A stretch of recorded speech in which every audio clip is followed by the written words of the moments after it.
Satavahanas part 56. So ఇందులో మనం శాతవాహనుల పరిపాలన చూద్దాము. సో శాతవాహనుల పరిపాలనలో మనకి శాతవాహనులు తమ రాజ్యాన్ని ఈ క్రింది భాగంగా విభజించారనమాట.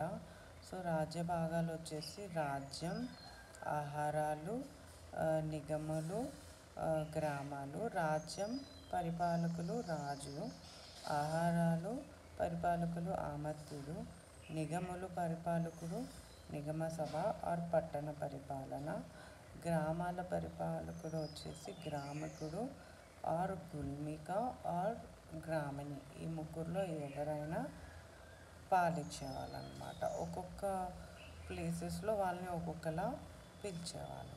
ఓకే, గుల్మిక అంటే గ్రామ పాలన పర్యవేక్షకుడు, నిగమ సభలు పట్టణ పరిపాలన సూచిస్తాయి. Okay, thank you.